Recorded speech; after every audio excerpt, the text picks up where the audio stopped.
मुसाफिर हूँ यारो, मुझे चलते जाना है। नमस्कार, कशिश न्यूज के खास कार्यक्रम मुसाफिर हूँ यारों में आप सबों का स्वागत है। मैं हूँ संतोष सिंह और आज मुसाफिर हूँ यारों कार्यक्रम ये चुनावी कार्यक्रम है और इस कार्यक्रम के दौरान हम सासाराम में हैं। सासाराम में अगर आप सासाराम आते हैं तो यहाँ एक प्रसिद्ध मंदिर है, माँ की मंदिर है और अभी दशहरा का वक्त भी है, तो हम इसी बहाने आपको इस माँ का दर्शन भी कराते हैं। और ऐसे मौके पर जब आप मौसम तो चुनावी है लेकिन चीज़ों को अगर देखिए, अगर इन चीज़ों को आस्था का सवाल है, इस आस्थे के सवाल में नवरात्रा के दौरान काफ़ी लोग यूपी से भी लोग आते हैं, बिहार के इस जो अलग अलग हिस्से हैं, खास करके सासाराम, औरंगाबाद और गया का जो इलाका है उस इलाके से भी बड़ी संख्या में लोग आते हैं। और ये सिद्ध पीठ माना जाता है, जो अलग अलग जगहों में जो कुछ जो सिद्ध पीठ माने जाते हैं, उस सिद्ध पीठ में एक ये तारा चंडी मंदिर है और इसकी महत्ता को लेकर कई जगह आप उद्धृत है यहाँ के इसकी महत्ता को लेकर, और बड़ी संख्या में लोग यहाँ पे आते भी हैं। और स्वाभाविक तौर पे चुनाव का मौसम है तो जो अलग अलग राजनीतिक दल से चुनावी मैदान में है वो भी माँ का आशीर्वाद लेने आता है। लेकिन मेरा मकसद सिर्फ इतना ही है कि चलिए इस कार्यक्रम के सहारे ही हम आपको माँ का दर्शन कराते हैं, और वो भी नवरात्रा के दौरान। तो ये एक शुभ मुहूर्त भी है माँ के दर्शन के लिए और माँ का आशीर्वाद के लिए। तो इस जो अभी आप देख रहे हैं कि हालांकि कोरोना का जो अपना एक गाइडलाइन है, जबकि चुनाव में जब इसकी रैली में जब इसका कोई योगदान नहीं है, मतलब रैली में जब कहीं पालन नहीं हो रहा है तो धार्मिक मान्यताओं को लेकर सवाल खड़ा करना लाजमी नहीं है। लेकिन फिर भी कोरोना जिस तरीके से फिर से पैर पसार रहा है तो इसमें थोड़ी सावधानी बरतने की ज़रूरत थी। लेकिन आस्था का सवाल है और आस्था सब पे भारी पड़ता है। और देख लीजिए कि हम चाहेंगे कि सुनील दिखाए कि लोग कितने श्रद्धालु लाइन में लगे हुए हैं। और अब स्वाभाविक तौर पर कैमरा के आने के बाद जो है सो थोड़ी सावधानी बरतने की कोशिश हो रही है कि सोशल डिस्टेंसिंग पालन किया जाए। हमें लगता है कि जो श्रद्धालु हैं उन्हें भी सोशल डिस्टेंसिंग का पालन करना चाहिए ऐसे समय में जब कोरोना से अभी भी हम बाहर नहीं निकले हैं। और माँ चंडी, तारा चंडी धाम का क्या महत्ता है वो हम खुद दर्शन करेंगे, और जो यहाँ के मुख्य पुजारी है उनसे हम बात करेंगे कि माँ चंडी के को लेकर जो आस्था के सवाल के अलावा क्या मान्यता है, उन मान्यताओं के बारे में भी बात करेंगे। हम चलेंगे, माँ का दर्शन करेंगे और हम आपको जो मुख्य पुजारी हैं उनसे भी इस संदर्भ में हम बात करेंगे। ये यहाँ के मुख्य पुजारी हैं, जरा इनसे हम जानना चाहते हैं कि यहाँ माँ तारा चंडी को लेकर क्या धार्मिक मान्यताएं हैं, क्या ये एक सिद्ध पीठ मानी जाती है, यहाँ पे किस रूप में देवी की पूजा होती है? यहाँ में माँ का नेत्र गिरा हुआ है, सती का। ये सिद्ध पीठ नहीं, शक्ति पीठ है। यहाँ राजा दक्ष की कन्या जो सती थी और अपने पिता के यज्ञ में जो भस्म कर ली थी, उसी में से एक अंग गिरा है इनका, माँ का नेत्र, जो कि उनको शक्ति के रूप में पूजा की जाती है। और यहाँ की मान्यता ये है कि ये तारा जरूर है, तारा मीन्स नेत्र होता है, और ये तारा है वो तारा नहीं है जो काली स्वरूप तारा होती है, ये सौम्य रूप है। और इनकी पूजा जो है सौम्य रूप में मेवा, मिष्टान वगैरह वगैरह से पूजा होता है, और मदिरा और मांस से पूजा इनकी नहीं होती है। इसकी एक श्लोक है, त्रिकोण मध्य निवासिनी सदा ताराम जगतारिणीम पर्वत बिंद गुहासु शंभु निकटे सहस्राम नगरे स्थिते हिंसा क्रोध विवर्जिता मधुमयी खलु चंडी अनलामुखी भक्तान भक्त करोति रक्षण सदा पुत्राम सदा पालनी। ये किसी पर क्रोध नहीं करती हैं। ये बच्चे गलती भी करते हैं तब भी क्रोध नहीं करती हैं, और बच्चे अपत कर देंगे जब, तो खैर जगदम्बा है, माँ है, वो तो सताती हैं हमेशा बार मतलब बार। ये माँ का जो एक उग्र रूप है जो अलग अलग जगहों पर शक्तिपीठ पर देखने को, ये सौम्य रूप है। और यहाँ पे मतलब माना और ये यहाँ पे जो पूजा पाठ की परंपरा रही है उसमें जो बाकी जगहों पे मदिरा मांस इसका यहाँ पे कोई इसे नहीं होता है। ना, इसका प्रयोग यहाँ नहीं होता है। ये एक तारा वो नहीं ना है, ये तो माँ का नेत्र गिरा हुआ है ना, इसलिए यहाँ मदिरा मांस से पूजा नहीं होती है। अच्छा, ये कितना पुराना अगर ये तो सज्जू की मंदिर है। माँ का शरीर जहाँ जहाँ गिरा है वो पर्वतों पर है, जो भी शरीर गिरा है वो पर्वतों पर है। और इनकी शुरू से ही हमारे पूर्वज 77 पीढ़ी हो गई पूजा करते हुए।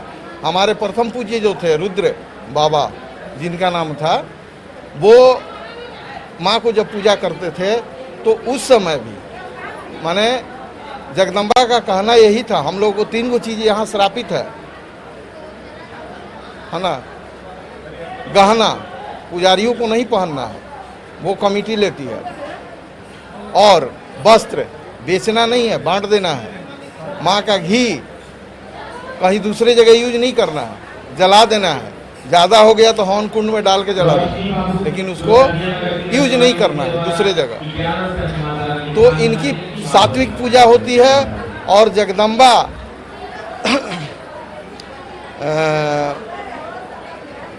माने ये इनकी पूजा करने से लक्ष्मी स्वरूपा माने लक्ष्मी की कभी कमी नहीं होती। ये इनको नारायणी रूप में भी देखा जाता है, कहा कि जो भी पूजा करता है इनकी, उनको लक्ष्मी की कमी कभी नहीं होती। सौम्य रूप में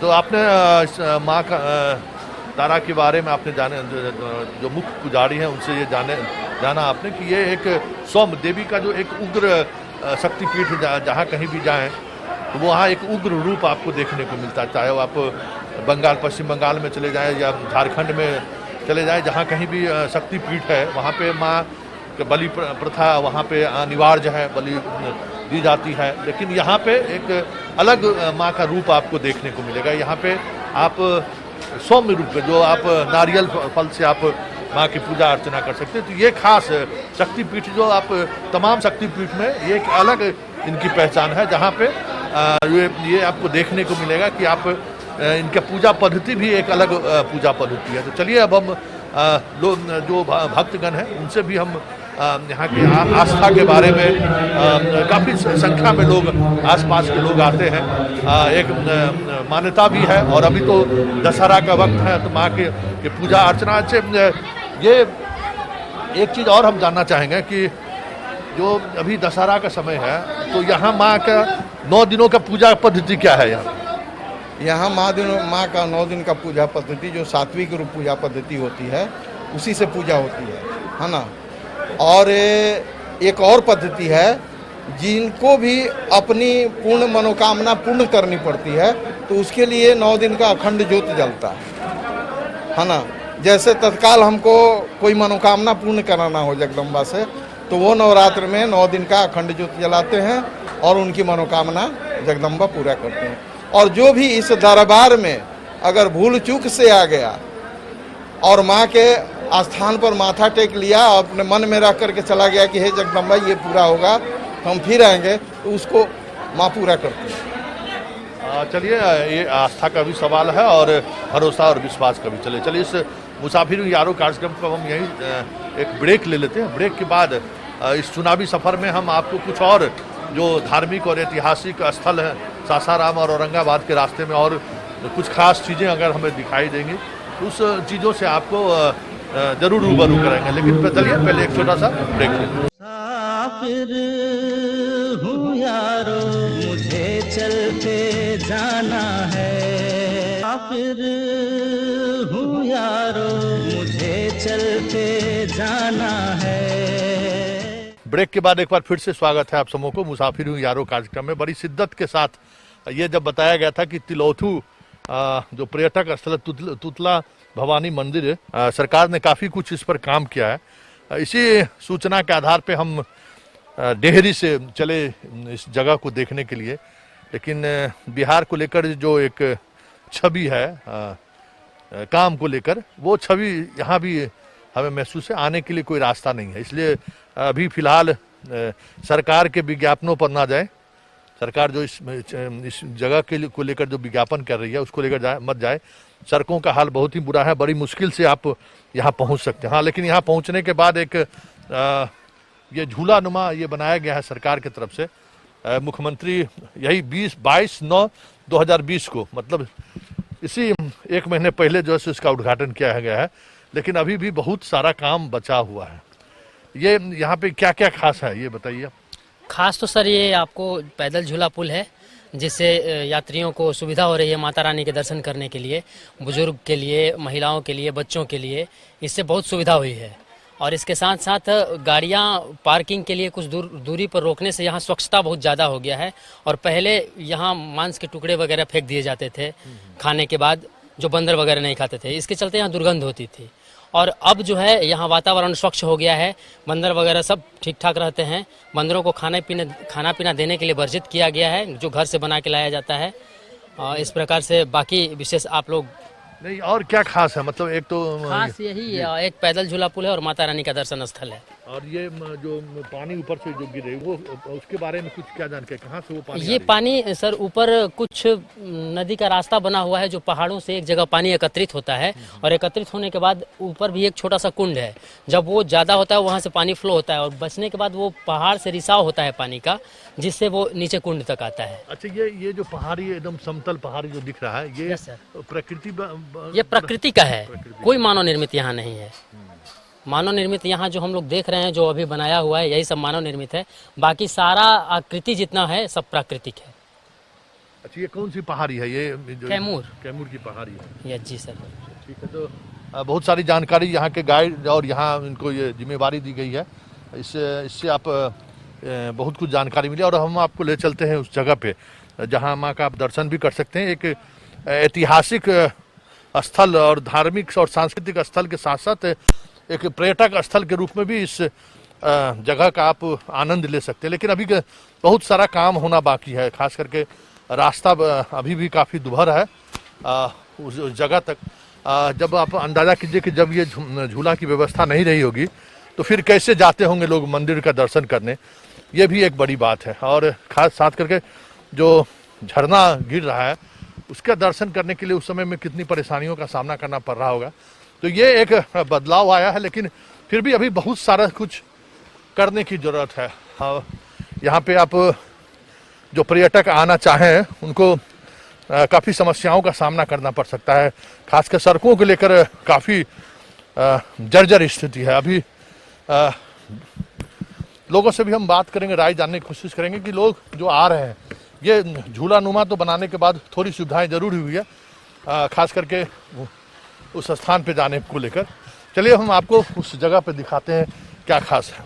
थोड़ी परेशानी है, कठिनाई भी है जब आप यहाँ आएंगे तो, लेकिन ये दृश्य वाकई में आप अगर मंदिर की बात करें तो वैष्णो देवी का आप एहसास कर सकते हैं। लेकिन सबसे बड़ी बात ये जो झरना आप देख रहे हैं वो उस झरना की खूबसूरती ये है, इतनी ऊंचाई से तो पानी गिर ही रहा है, लेकिन एक छोटा डैम नुमा ये जगह है जहाँ लोग स्नान करते हैं। और उस पानी में स्नान करने के को लेकर लोग बाहर से पूजा करते हैं। धार्मिक मान्यताओं के साथ साथ ये यहाँ पूजा भी करते हैं और ये स्नान करके पूजा करते हैं। ये जरा बताइए कि यहाँ पे धार्मिक मान्यताएं क्या है यहाँ को लेकर, इस जगह को? माता रानी, सबको मान्यता यहाँ ये है कि माता रानी के दरबार में हम जाते हैं और जो मन्नत मांगते हैं वो हमारी मन्नत पूरी होती है। उस आस्था के लिए माता रानी से दर्शन करने लोग आते हैं और अपने मनोकामना यहाँ पूर्ण करते हैं। अच्छा, कोई खास महीने या समय जिसमें लोग सबसे ज़्यादा लोग आते हो? आद्रा नक्षत्र में सबसे ज़्यादा यहाँ भीड़ भाड़ होता है, जून के समय में। हाँ, उस समय बहुत ज़्यादा भीड़ होती है और उस समय पानी का फव्वारा भी बहुत बड़ा होता है, झरना भी बहुत ज़्यादा गिरता है। अभी तो वास्तविकता है कम है, बारिश के चलते, बारिश कम हुई है तो उस समय बहुत ज़्यादा गिरता है। और वो प्राकृतिक माहौल जो होता है, प्राकृतिक परिदृश्य जो है बहुत सुंदर होता है, रमणीक होता है। इसके चलते लोग घूमने भी आते हैं और माता रानी के दर्शन भी करने आते हैं और कुछ पिकनिक मनाने भी लोग यहाँ पहुँचते हैं। इस तरह से सब लोगों को मिल करके बहुत बड़ा भीड़ इकट्ठा हो जाता है यहाँ पे जन। अच्छा, ये सेट पहले से बना हुआ था या इस बार अभी? इस समय बना है ये सेट, सारा वन विभाग ने बनवाया है इसको और ये पैदल झूला पुल भी दोनों साथ में ही बना है। अच्छा, मतलब पहले मंदिर पे जाने के लिए पहले मंदिर पे जाने के लिए सेट की व्यवस्था नहीं थी। पहले मंदिर पे जाने के लिए पत्थरों से होकर के ही लोग जाया करते थे। उसके बाद यहाँ के लोगों ने, यहाँ के कमेटी ने सीढ़ी का निर्माण करवाया। उसके बाद वन विभाग ने अपने अंदर में ले करके और इन सारी चीज़ों का निर्माण किया।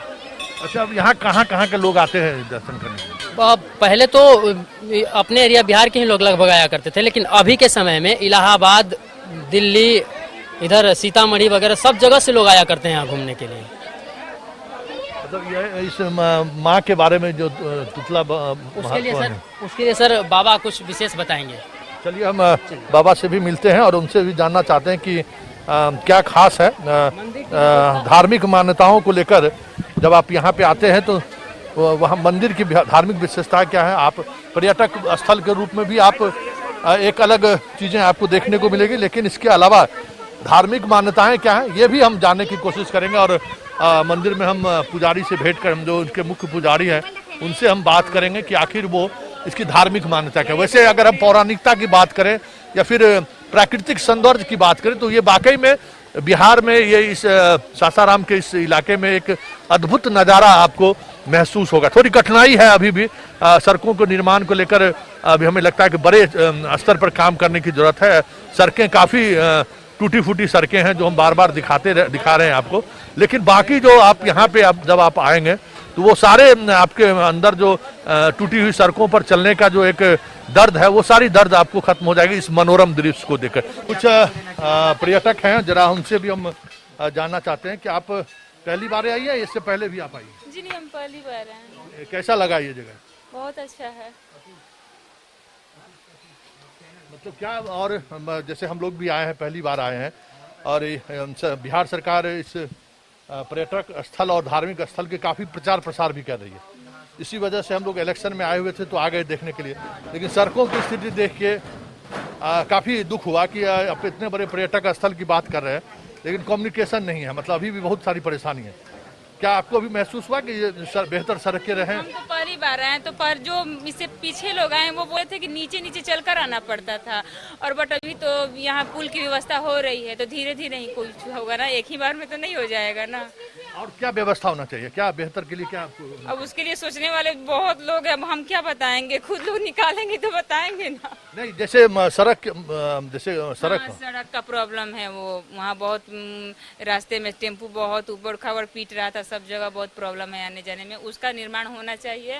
और ये पुल वगैरह तो जो जैसे धीरे धीरे बनेगा वैसे से हो ही जाएगा। चलिए, ये हम लोगों की भी हम राय लेंगे, लेकिन सबसे बड़ी बात यह है कि आप एक पर्यटक स्थल के रूप में जब आप उसका निर्माण करते हैं और जब प्रचार प्रसार करते हैं तो जो लोग पहली बार आते हैं उनका अनुभव काफ़ी मायने रखता है।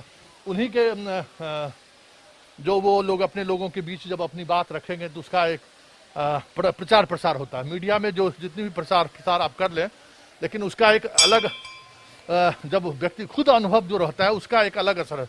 चलिए हम आप मंदिर ले चलते हैं और मंदिर में क्या मान्यता है, जरा उस मान्यता को भी आपको वहाँ के जो पुजारी हैं उनसे बात करके समझने की कोशिश करते हैं। अब हम आपको मंदिर में ले चलते हैं और देखिए क्या मनोरम दृश्य है। जब हम चाहेंगे कि सुनील से दिखाएं कि किस ये हजारों हजार वर्ष पुरानी ये मंदिर है और ये मंदिर कैसे बना होगा, कैसे लोग पहुँचे होंगे यहाँ पे। ये एक ऐतिहासिकता के संदर्भ में हम इस पर बात करें, धार्मिक मान्यताओं की बात हम नहीं कर रहे, ऐतिहासिकता की बात करें कि इस तरह के पहाड़ के अंदर कैसे लोग मंदिर में खोजने आए होंगे पहली बार, या मंदिर में जो भगवान का दर्शन के लिए जो जगह बनाई गई होगी वो कैसे लोग यहाँ पहुँचे होंगे, क्या मान्यता है, जरा उसको भी समझने की कोशिश करेंगे। लेकिन देखिए कितना ये दुर्लभ रहा होगा उस दौर में। आपसे 100 साल पहले ही बात करिए कि कितना मुश्किल होगा यहाँ पहुँचना। जब पूरे इस पहाड़ी का हम चाहेंगे कि आपको दिखाएं कि पहाड़ी का एक दृश्य। संतोष, जरा सुनील दिखाइए कि किस तरीके से पूरा पहाड़ी, क्या खूबसूरती है यहाँ पे। ठीक है, एकदम कटोरानुमा पहाड़ है। उस पहाड़ के अंदर पहाड़ी काट के आप दर्शन के लिए पहुँच सकते हैं। पहाड़ के उस जगह पे पहुँचे हैं जहाँ पूजा करने लोग आते हैं। जरा यहाँ जो पुजारी हैं, जरा उनसे हम समझने की कोशिश करते हैं कि ये कब से ये पूजा चल रहा है यहाँ पे। 24 मई 1158 ईस्वी से यहाँ पूजा चल रहा है। 24 मई 1158 ईस्वी में राजा प्रताप धवल के द्वारा प्राण प्रतिष्ठान किया गया है। माँ के आकार तो बिल्कुल पहाड़ में है, पत्थर में ही है, और उसी दिन से पूजा होते आ रहा है। पहले पूजा कम होता था, अब दिन पर दिन मोबाइल के ज़माने में जहाँ तहाँ प्रचार बढ़ गया।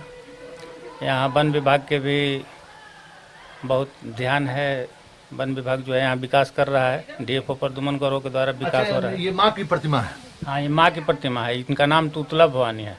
अच्छा, जरा हम चाहेंगे कि हम अपने दर्शकों के आपकी इस माँ की जो आकृति बनाई गई है, ये पत्थर से काट के बनाई गई, कैसे ये जिस समय में ये बनाई गई थी, ये कौन सा जगह था, कैसे यहाँ पे स्थापित करने की बात हुई? ये मन बनाई नहीं की है, बना बनाया है। इसमें सिर्फ प्राण प्रतिष्ठान किया गया, बना बनाया था राजा के द्वारा जिसे देखा गया। उस समय शिकार खेलते थे लोग, शिकार खेलने आए तो देखे यहाँ प्रतिमा है, प्रतिमा है तो इसका प्राण प्रतिष्ठान करा दिए। इनका नाम तुतला रखा गया। और यहाँ ये तुतला नाम रखने की वजह? तुतला नाम रखने की वजह, जगह का नाम तुतलारी था पहले, इस वजह से तुतला इनका नाम रखा गया।